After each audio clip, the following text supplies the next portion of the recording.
बंधुगण आलोकर पर्व पवित्र दीपावली उपलक्षे आपण मानंकु अनेक अनेक शुभेच्छा और शुभकामना। बंधुगण आज भिडियो रे आमे आलोचना करिबा दीपावली दिन केउ केउ जगार दीप प्रज्वलन करिबा। प्रकृत रे शास्त्र रे कौन रहिछि एहार प्रमाण, केउ जगार केतोटी दीप आमे जलाई पारिबा जहा द्वारा कि दीपावलीर पुण्यफल आमको प्राप्ति हेबा सहित माँ लक्ष्मींकर कृपा आमको प्राप्ति होई पारिबो।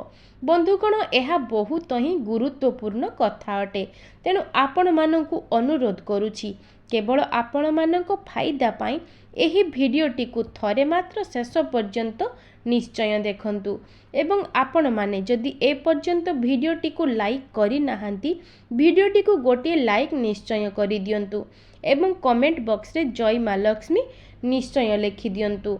बंधुगण 12 मास मध्यरे केते गुड़िए मास रहिछंती जहा हेउछंती श्रेष्ठ मास। सेही श्रेष्ठ मास मानंक मध्यरु कार्तिक मास अन्यतम अटे। शास्त्र रे कुहंती महाकार्तिक मासर अमावस्या तिथि रे गुरुत्व एवं ताहार महत्व विशेष भावरे रहिअछि। एही कार्तिक अमावस्या को दीपावली अमावस्या मध्य कुहा जाई थाए। दीपावलीर अर्थ दीप आवली अर्थात दीपमाला बा दीप समूह को दान करिबा। एणु एही दीपावली रे दीपदान करिबार विशेष महत्व रहिअछि। दीपावली अमावस्या रे केतोटी एवं केउ केउ स्थान रे आमे दीपदान करिबा आम शास्त्र सुंदर भावरे कुहंती। प्रथम दीपदान भगवान सूर्य नारायण को करिबा उचित। शास्त्र कुहंती दीपावली दिन द्वितीय दीपदान घरे थिबा देव मंदिर रे करिबा भगवान श्रीहरि को उद्देश्य रे। गृह मंदिर रे थिबा समस्त देवादेवी को उद्देश्य रे आमे दीप समर्पण करिबा। आमे चेष्टा करिबा कि आम देव मंदिर रे 8 गोटी दीप लगाइबा पाई। 8 गोटी दीप अष्टसिद्धि प्राप्ति करिबा पाई लगाइबा निहाती जरूरी अटे। तेणु आपण माने भी चेष्टा करंतु आपणक घरर देव मंदिर रे 8 गोटी दीप लगाइबा पाई। तृतीय दीपदान माता वृंदावती को नाम रे समर्पित। तृतीय दीपटी माता वृंदावती पाखरे प्रज्वलित करिबा। शास्त्र कुहंती तृतीय दीपदान माता वृंदावती पाखरे समर्पण करिबा। चतुर्थ दीपदान अणा वृक्ष पाखरे करिबा। कार्तिक मासरे समस्त देवादेवी सहित प्रभु श्री नारायण अणा वृक्ष रे वास करंती। तेणु कार्तिक अमावस्या दिन बा दीपावली दिन चतुर्थ दीप अणा वृक्ष पाखरे देबा उचित। पंचम दीपदान अश्वस्थ बा बट वृक्ष मूल रे देबा उचित। अश्वस्थ वृक्षर समस्त देवादेवी निवास करिथांती। तेणु विशेष भावरे अश्वस्थ वृक्ष हेउची भगवान श्री हरिंकर स्वरूप। तेणु पंचम दीपदान अश्वस्थ गछ एवं बर गछ मूले अवश्य देबा। षष्ठ दीप आमे गोगोष्ठ रे देबा उचित।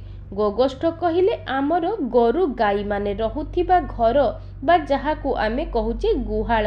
जदि आपणकर गुहाळ नाही ताहेले आपणक घर पाखरे जदि गुहाळ थिबो बा अन्य काहार गोगोष्ठ रे आपण दीपदान करि पारिबे।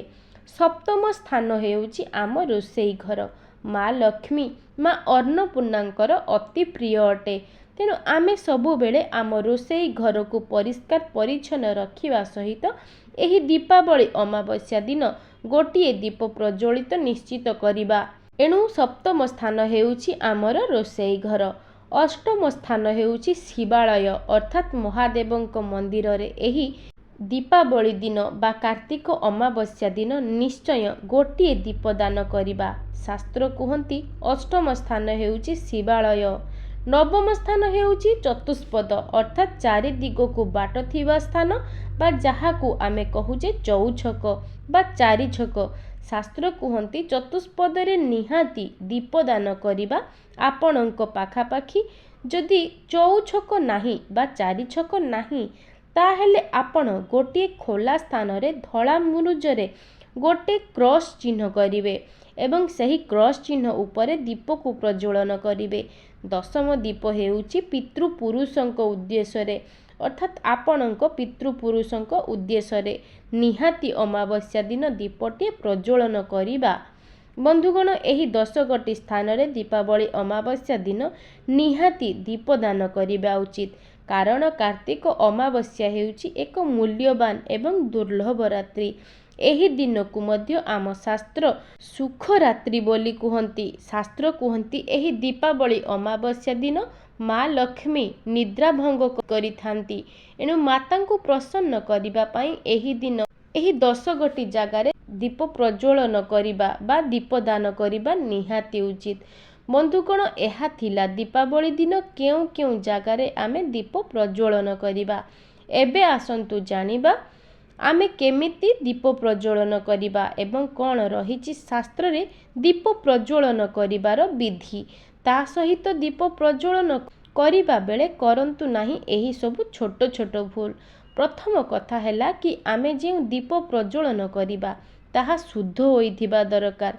आपण आपणक देव मंदिर रे माँ वृंदावती को प्रभु सूर्य नारायण को देवदेव महादेव को जदि आपण पितल दीप समर्पण करिबा पई चाहंती ताहेले सेही दीप को प्रथमे भल भाबरे सफा करी शुद्ध करी देबे।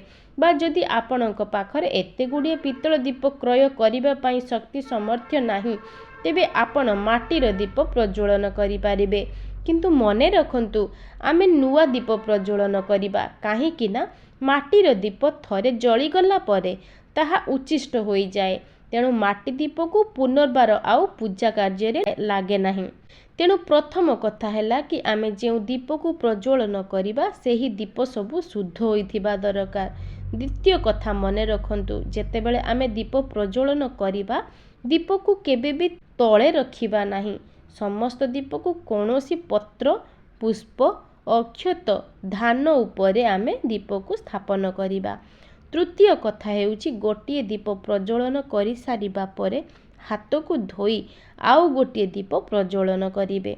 चतुर्थ कथा हेउची जेउ दीप आमे प्रज्वलन करिबा भगवानंकर केउ पाखरे रखिबा। शास्त्र कहंती जदि आपण भगवानंकु घियर दीप समर्पण करिबे ताहेले घियो दीप को भगवानंकर डाहाण पटे एवं तैल दीप को भगवानंक बाम पटरे रखिबे। पंचम कथा हैला कि आमे जेतेबेले दीपावली दिन दीप प्रज्वलन करिबा दीपर मुह केउ दिग को रखिबा। शास्त्र कहंती दीपर मुख पूर्व दिग को रखिले आयु वृद्धि होइथाए उत्तर मुखा कले धन प्राप्ति होइथाए। तेणु आपण जेतेबेले दीप प्रज्वलन करिवे दीप दान करिवे दीपर मुख सर्वदा पूर्व किंबा उत्तर को रखिबे। षष्ठ कथाटी हेउची दीपरे आपण केउ प्रकारर बलिता देबे तुली बलिता देबे ना कपड़ा बलिता देबे। आम शास्त्र कहंती कपा बलिता बा तुला बलिता दीपरे देबा उचित। बंधुगण आमर सप्तम कथा हेउची केतोटी बलिता देबा। शास्त्र कहंती आपण चेष्टा करंतु प्रत्येक दीपरे 2टी बलिता देबा पाई। जदि आपण तैल दीप देउछंती ताहेले तैल दीपरे नाली रंगर बलिता देबे। जदि आपण घियर दीप प्रज्वलन करूछंती ताहेले सेथिरे धळा रंगर बलिता देबे एवं तापरे समस्त दीपरे सिंदूर एवं अक्षत दे दीप को प्रज्वलन करिवे। बंधुगण एपरि भाबरे आपण दीपावली दिन 10टी दीप को प्रज्वलन करिवे। देखिबे आपणंकु माँ लक्ष्मींकर अशेष कृपा प्राप्ति हेबो। आपणंक गृहरे केबे भी धनर समस्या रहिबो नाही। तेबे आपण मानंकु जदि एही भिडियोटी भल लागि थाए ताहेले भिडियोटी को लाइक करी कमेंट बॉक्स रे जय माँ लक्ष्मी अवश्य लिखिबे। आजि पई रहुछि नमस्कार।